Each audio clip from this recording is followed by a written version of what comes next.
As the Brandon Aiyuk saga continues, he throws down an ultimatum. He wants the money Pittsburgh's offering, or he wants to be traded to Pittsburgh to take that deal, and expectations for young players on the 49ers roster in 2024 coming up on today's Locked On 49ers.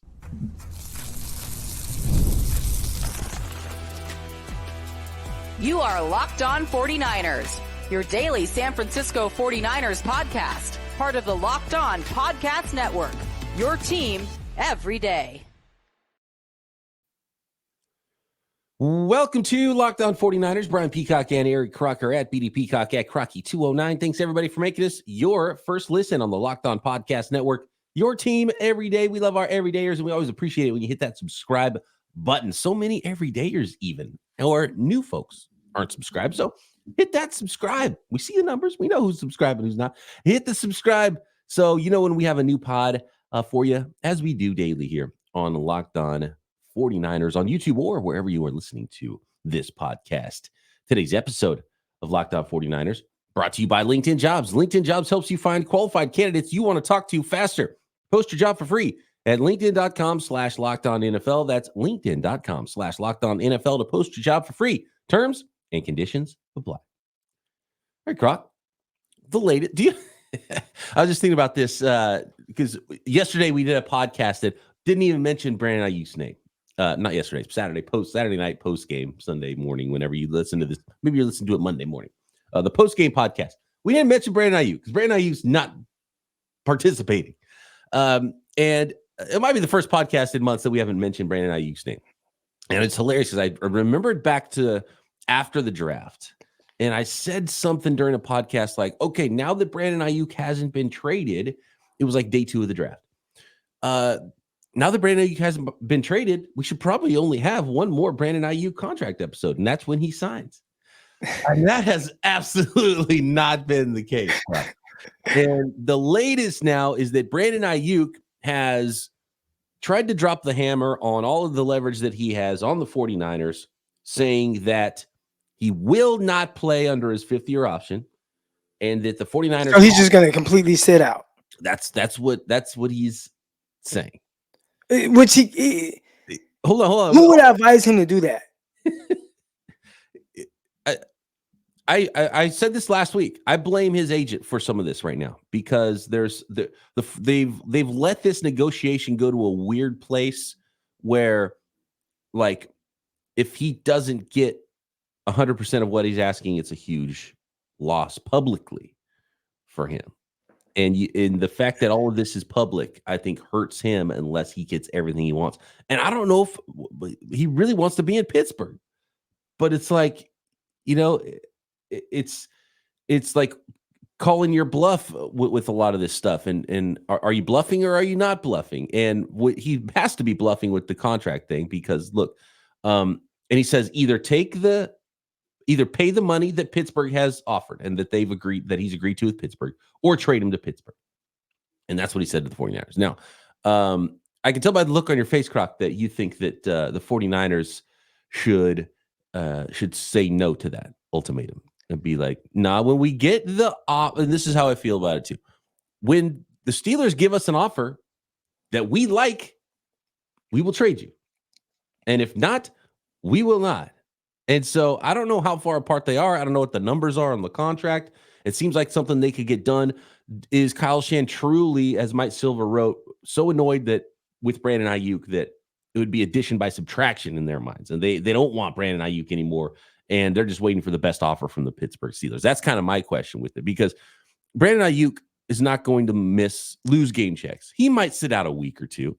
He's not going to lose game checks, and he's not going to sit out the entire season and not accrue a season. So the worst thing that Brandon Aiyuk could do for himself and the 49ers when this gets the absolute ugliest is that he sits out for half the year and he finally comes back to the team before week 10 or whatever the date is that he has to come back and play, or else he won't actually accrue a season and won't become a 6th-year player and a free agent, which would be a disaster for the 49ers. And you might say at that point, oh man, they should have done the deal. They should have taken whatever Pittsburgh was willing to offer.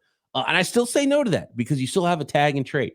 And if it's a 2nd-round pick, Niners can get a 2nd-round pick no matter if Brandon Aiyuk breaks his leg this season and never plays a game, Brandon Aiyuk or the 49ers can get a second round pick for Brandon Aiyuk in a franchise tag and trade scenario next offseason. So there's no reason for the 49ers to cave on this, except for if they think they're going to end up with a better receiving option for that first half of the season by sending Aiyuk, and it's better for them long term to take whatever deal the Steelers are offering. I don't like ultimatums. Like my wife knows. Don't give me an ultimatum. And I don't know if this is the stubborn nature of a tourist or maybe this is just everyone, but the moment you give me an ultimatum, I am so bullheaded that even if I don't want to do the opposite, I'll do the opposite just because you try to give me an ultimatum. Like I'm not doing that. So now I don't know how that will work in the standpoint from like a business perspective. And maybe that's why I probably would never be this great businessman, because the moment you give me an ultimatum, like it's all bad from there. I will say this though, with Brandon Aiyuk, you gotta play. Even if it's fifth year option. And that's what I assumed he would do all along. I'm not gonna show up, I'm not gonna show up, I'm not gonna show up. But come week one, I'll come out here and play for this fifth year option, get my 14 million. I don't want to, but okay, whatever. Like I'm not throwing away 14 million, and I'm not throwing away a year where the 49ers would just hold all the control again the following year. Like I'm not doing that.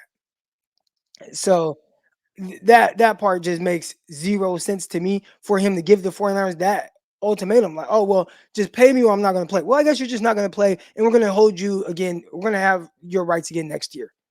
I don't think Brandon Aiyuk wants that. I think all of this so far, to me, it's been a disaster. I've been kind of talking through it in my head to people. People see me out, everywhere, whether it's homies or listeners or Locked On 49ers, and they ask, man, what's going on with the Brandon Aiyuk thing? And I was like, I don't know. This has to be the worst case scenario with how this whole thing is played out. And both sides are at fault with this. And again, I'm a lot of times I'm pro player, so I put more fault on the 49ers. But from the jump, 49ers, you had the ability to take this wherever you wanted it to go. And you decided to take it down this route, knowing that, according to Kyle Shanahan, this was something he potentially foresaw coming.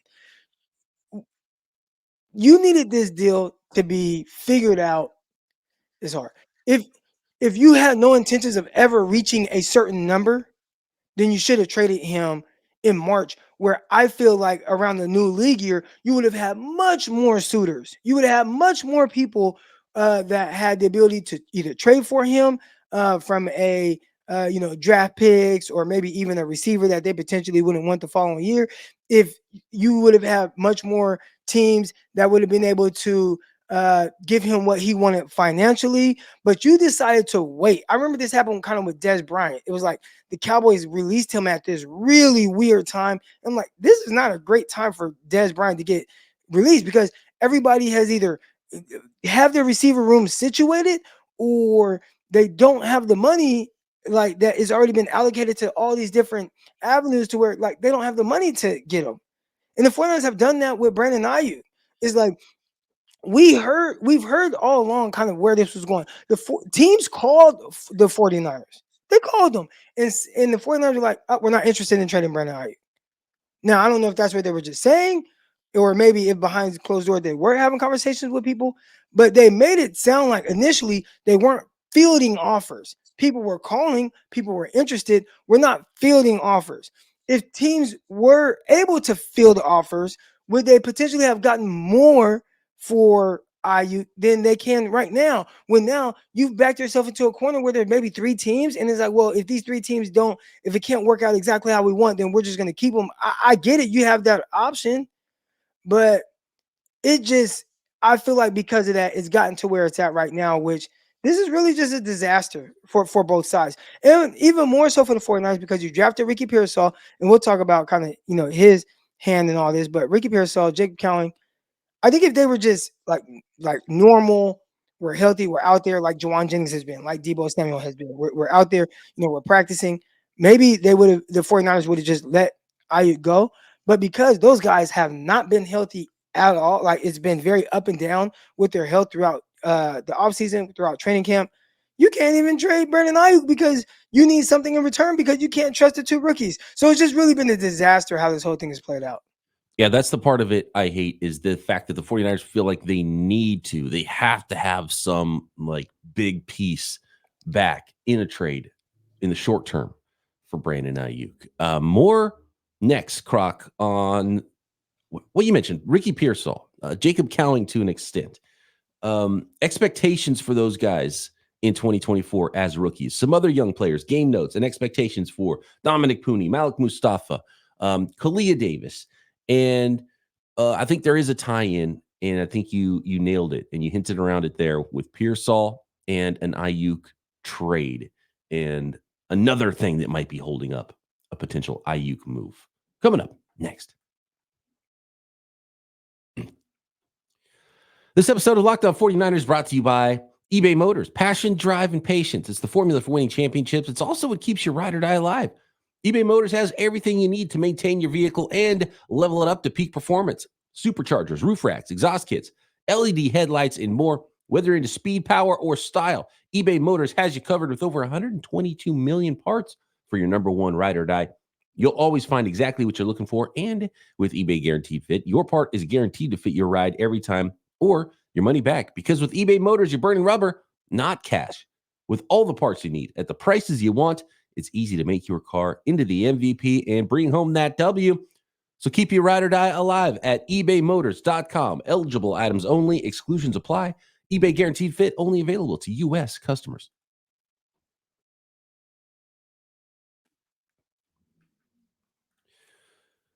The other part of this from Brandon Aiyuk's side, before we get to the young receivers and some of the other young players on the 49ers roster.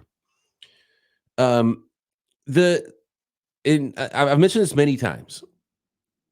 This whole thing has been collectively bargained. It's not the 49ers inventing this new thing where it's like, oh, Brandon Aiyuk's under contract for his 5th year and it's $14.1 million. The league, go become the player rep for the union and fight for the end of 5th-year options. The 49ers didn't invent this. This was always a path that was a possibility, is that you have to play out your current contract. And I understand from a player's perspective, it's like, look, why should I have to play out my contract when teams can cut me at any time and all this? But this is guaranteed. They can't cut Brandon Aiyuk, right? This is a guaranteed year and guaranteed money. If the 49ers cut Brandon Aiyuk, he would get all the money. So it's been collectively bargained, and it's part of the rules. And while the 49ers wanted to get a deal done, Brandon Aiyuk wanted to get a deal done, a lot of players do get a deal done before it. It's not unheard of that a player does finish out the 5th year of his contract and becomes a free agent. And so I think that's and that's why I talked about some blame with the agent. And maybe the agent's been doing everything right the whole time, and it's totally just Brandon Aiyuk wilding out. And maybe it's the 49ers lowball them. They all have some blame here in this situation getting the way it is. Can they not figure this out? Can they not do the thing where it's like, look, all right, you got to play this year. We're not going to get a long-term contract done, but here's a little bit more money, so it's not 5th-year option money. Is that something that they could potentially figure out if they can't hammer out a deal? But if you're the 49ers, in this instance, you have to know, and you have to tell Brandon Aiyuk, in my opinion here, sorry. When we get the right deal, we'll trade you. And only, but you had the opportunity. Like if it, where I put the blame on them again, you knew you weren't going to meet his demands financially. Like you knew you weren't. So because you knew you weren't. One quick thing on that. So there was that point in, I don't know when it was it pre-draft, where Brandon Aiyuk said he was picking out his suit. Like they thought they were close. So that's the weird part for me. And then I think it was the Amon-Ra St. Brown contract that came through after that. And apparently it must have changed Aiyuk's side, but not the 49ers side of things. And all of a sudden they were a little further apart than they thought. Did they really? How close are they? How close are they? That's the other part. Like, I don't. Is one side want 28 and the other side's offering 27, and they can't figure it out? Then that's just insane on all sides, right? But I totally agree with you. If the 49ers weren't willing to pay market value, then what did you expect was going to happen? You should have traded him once you realized you weren't willing to pay market value. And if the Niners aren't willing to pay like $28 million, then they should trade Brandon Aiyuk because that's what he should get on the market right now. Or more. Think about the DeForest Buckner trade, and we've referenced it, but for them, it was very clear early on. And even Buckner came out and said, man, they didn't even try to like negotiate with me. It was just, hey, this is what we're offering you. And then his agent was like, well, this is what we want. And it's like, all right, well, go seek a trade. But at least I give them this. At least they got that done swiftly, right? Like they got it done in the manner and the timing to where you would have potentially more suitors. You would have more opportunities to get what both sides are looking for. And it made it easy. Like if the 49ers told Brandon Aiyuk, all right, and again, maybe they didn't know because they thought they were close at one point. But maybe they said, all right, this is prior to the draft, which I'm assuming that around the time that this stuff is happening. All right, we're never going to meet that demand of, the money got bumped up. Matter of fact, I should look up right now, when did Amon-Ra St. Brown get signed or his extension? I think it was right before or right after the draft. I think it was before the draft, though. Yeah. But let's say around that time, it's before. So you see that number and it's like, okay, that number that St. Brown got, like, we're never going up that high. And I've discussed why. We've discussed it plenty of times on here. They don't plan to utilize him that way, right? Like, so it's like we can't justify paying you $28, $29, $30 million a year because we're not going to use you the way that those guys get used that are making that kind of money. You're not getting 150 targets ever. Right. So we know that, right? Like we know that. Right then and there, you got to be like, all right, you're free. Like have your agent go look. And I bet his agent at that time could have come back with more options for both sides. Oh, no doubt. Yeah. But you waited to a time where, first of all, you cut off all negotiating. He tried to say, you know what? Hey, there is no negotiations. I'm getting frustrated. I don't know how many of you out there that are listening have ever been in a position where you felt stuck and helpless. And then tell me how you handled that situation. Right now, I think he feels stuck and helpless. They don't want to pay me what I'm worth on the market. But then they don't want to trade me, and they refuse to talk to me about it. And I think he felt helpless. I felt that way. I talked about it in my gym in Arkansas. A lot of people are like, man, Croc, what happened to the gym? Man, it got to a point, man, my streaming took off at one point. And, I got on Locked On and I'm doing very well financially. But then I have this gym and I have a large overhead and I'm having to cut back on the draft show I'm doing on the network. And I have to cut back on this to try to put more time in the gym. But then I'm like, this gym is never going to get where I needed to get to it. And I got to a point where I'm telling my wife, like, I feel trapped. Like it's like I feel like a hamster in the wheel trying to get out of this situation I'm never going to get out of unless I just make this drastic move, right? And I think that's how he felt, where it's, man, I feel trapped. Like I'm worth this, but then they don't want to do this. And maybe I could play on the fifth-year option. Of course, that's always an option, but there's no guarantee that my production is the same. And I got to strike while the iron's hot. I have to. And so you said, gosh, what do I do? Okay, let me go on the pivot. Gosh, what do I do? Let me talk to Jaden Daniels. Like, what do I do so I can get out of this situation? People that, if you've never been trapped, I don't think you understand exactly how that feels. People, maybe somebody fell behind on their mortgage or something, and the bills are piling up, and they get laid off their job, like, and you feel like, gosh, like I'm stuck. And I'm not trying to say that he's in a bad situation, because even if he plays on a fifth-year option, I think making $14 million in a year guaranteed is a lot better than, it's better than a lot of people are doing. But just in the sense of your situation and feeling stuck in that situation and feeling helpless. And I think he got to that point from his feeling, in the 49ers just like, oh, well, we're still not going to talk to you right now, but we're never going to meet the money amount that your market says you should get. We're not going to get there, and we're just not going to talk to you. And I bet he felt very helpless. Yeah. And then, as they say, idle hands do the devil's work. And so now he's like trying to figure out what he can do to try to make something happen. And that's what he's competing. Right. And I think that's part of it. And that's what makes him a a great player. He's competing. He's like, okay, well, I'm going to show up and I'm going to demand a meeting. You know, I'm going to go to camp. I'm going to come out on the field. I'm going to be seen. I'm going to go on the podcast. I'm going to demand I'm trying to make something happen here, and he can't get it done. And I totally understand where he's coming from. And his contract demands, I totally understand that too. It's just the reality of the situation right now. If the 49ers can't get a deal done with Aiyuk for whatever reason it is, and the Steelers don't give the 49ers enough, you have to know that contractually he's going to just that one of the options that was going to happen, as unlikely as it was, is that he was going to have to play on the 5th-year option. And he can, as long as he doesn't get hurt, he can make more. He can make more by playing out the 5th-year option and being a free agent next year. So, but he wouldn't be a free agent because there's no way they're letting him walk. Well, then he'll be essentially a free agent more so than he was now, because he'll be able to talk to every team. So even if he gets a franchise tag, he can go sign with anybody. You're still a free agent. And then that team can go negotiate with the 49ers and get a deal done. And so and then a couple more wide receivers will sign, right? And he'll be worth even more money. And any extension was going to start after the 5th-year option anyway. Or he barely gets 1,000 yards like he did the year prior with more targets, and he's not valued quite the same.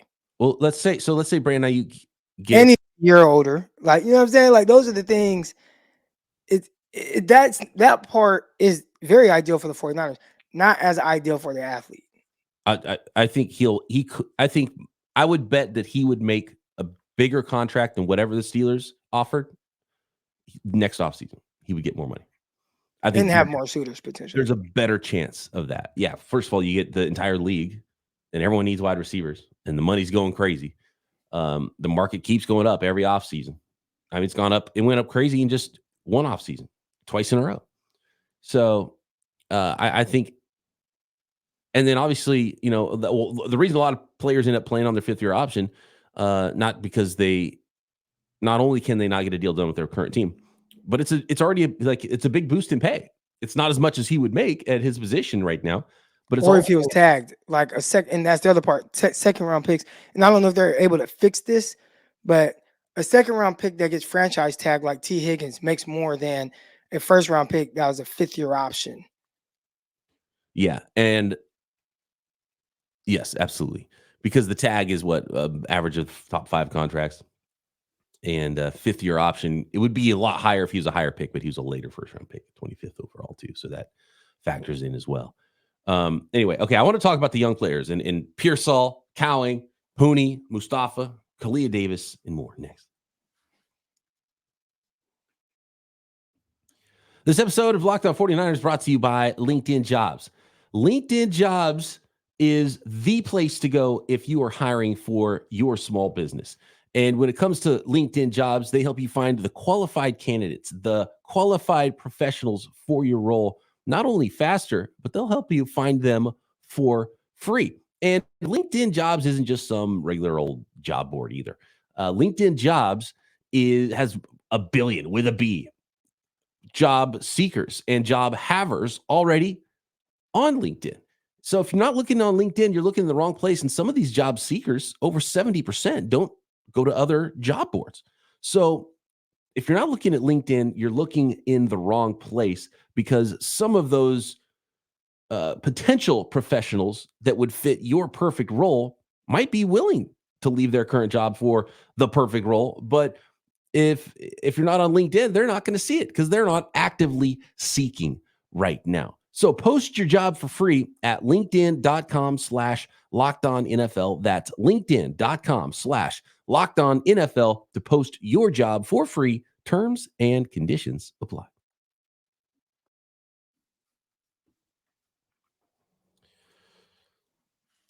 How much blame does Ricky Pearsall have in all this, Croc? What if Ricky Pearsall wasn't banged up and Jacob Cowing wasn't banged up, and they were out there making highlight plays in the preseason week 1? They're out there at camp every day making plays.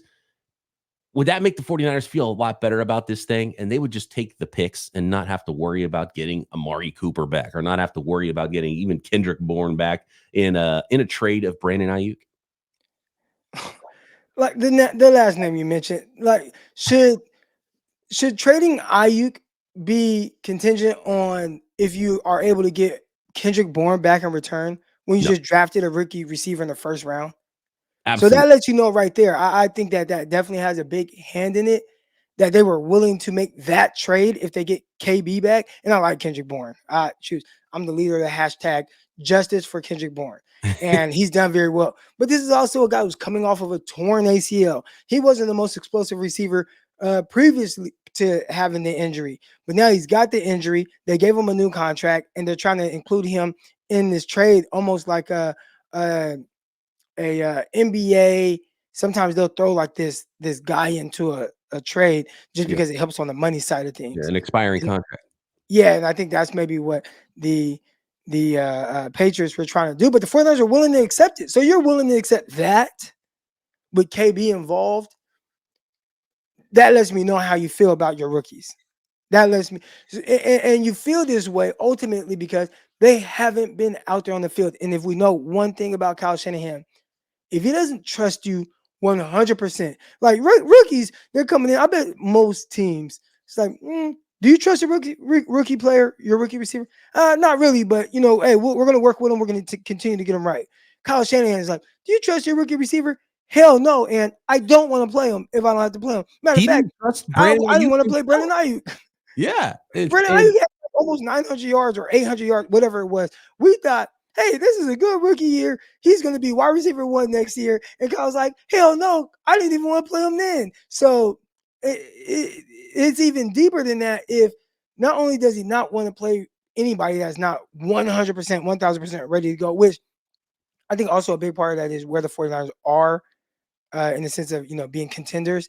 That changes things because 2017, would he have been tripping on playing Brandon Aiyuk? Absolutely not. Trent Taylor played. He had 40-something catches. George Kittle played. Kendrick Bourne played. Like all those guys, they played as rookies. But this team is in a different space. But even with it being in a different space, the roster is in a much better place. So for you to not be able to have a young guy out there that needs to learn with these guys around him where they don't have to be the guy, right? Like those other guys, they have to be the guy. Trent Taylor, Kittle, Kendrick Bourne, but there was no guys. So whatever you got from them was a plus. With this group, I feel like it would be even more of a plus just to get 40 catches out of your rookie receiver, because that's 40 catches on top of whatever you get from Debo, whatever you get from Kittle, whatever you get from CMC in the passing game, whatever you get from Juwan Jennings. Like there's a lot more in place. Your quarterback situation much more situated than it was in 2017 trading for Jimmy Garoppolo middle of the year. So I think that I'm trying to get into the mind of Kyle Shanahan. I know what he wants, and I understand the expectations he has for his ball club. But holding up a trade because you'd rather get Kendrick Bourne back than play with Ricky Pearsall tells me a lot of how you feel about not just Ricky, but Jacob Cowing as well. They haven't been healthy. They haven't been able to be out there consistently on the field. He doesn't trust them. Yeah, and even if they were healthy, he still might not trust them. And he did say that he said something important about Ricky Pearsall. He said that they don't have to tell him how to work. He already gets that. I think that's a pretty important thing. And it was kind of I think it was an important compliment that nobody really talked about. And I don't think we even mentioned it here on the podcast, that Kyle Shanahan gave Ricky Pearsall, kind of saying like, okay, he came in like a pro. And I think that's pretty important. And so there is a possibility that maybe he would have been more ready than some other rookie wide receivers. And if he was out there, he would make him feel a lot easier about that. But I think part of the trade thing is that they're just not getting a total trade offer that they like anyway. Because the other part of that, it wasn't Kendrick Bourne, it wasn't the main part of the Patriots trade. It was their second round pick, which is a better second round pick to get than the Steelers' second round pick. And it was Matt Judon, who's a significant player. And that would be a welcomed addition, I think, to the 49ers defense, a stud pass rusher like that. So I just think the overall value of the Pitt offer is not enough. It's not just that they aren't getting a wide receiver, in my opinion, but we'll see what ends up happening there as far as the offer goes. If the Steelers won't up it, but on the same, I put a lot of blame on the 49ers, and I think a lot of the comments will probably be, well, what about Brian Aiyuk's handling this? And I will say, like, I get it, BA. There are certain situations you want to be in. We have not talked at all about that Cleveland trade. Like, BA, now part of this is on you. Okay, this part. The Cleveland Browns offered a 2nd-round pick, a 5th-round pick, and Amari Cooper for Brandon Aiyuk. And Brandon Aiyuk basically just said, well, you guys can do it, but I'm not going to, that's not a destination that I want to go to. And you started off this talking about how he just wants to go to Pittsburgh. But that's on you, BA. And I've been defending all of this stuff. That's a playoff team. You know, they have some really good things in place. Obviously, you have, Nick Chubb coming off an injury, but to be able to go out there, you got Jerry Jeudy, you got Elijah Moore, you have a stout defense that's terrific. They're willing to pay you what you want, and Deshaun Watson, we don't know. You know what I'm saying? Like, obviously, very weird dynamic since joining Cleveland. Whether it's the contract that they gave him, the injuries, and just the looming situation. And then you got hurt last year, and you got replaced by Flacco, but then he comes and leads the team to the playoffs. Like, this is potentially a really good team, and you don't 100% know. But at the end of the day, you want to get paid.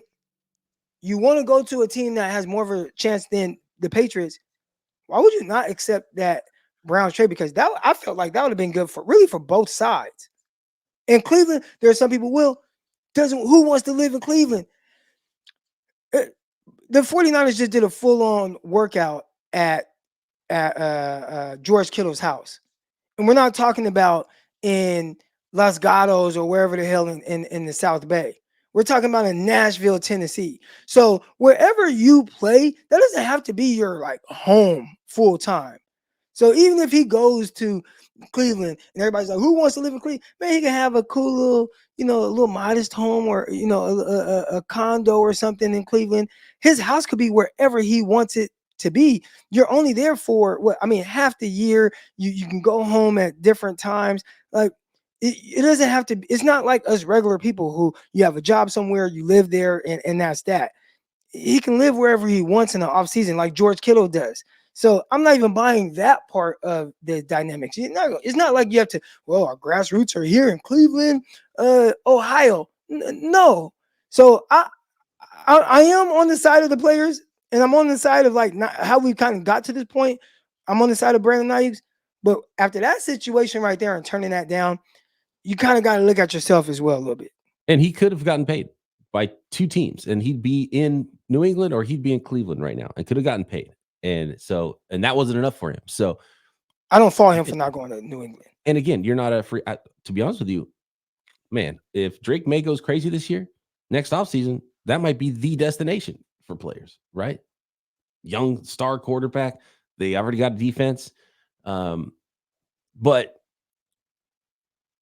the other part of it is not playing ball with Cleveland and New England would have helped you get to Pittsburgh.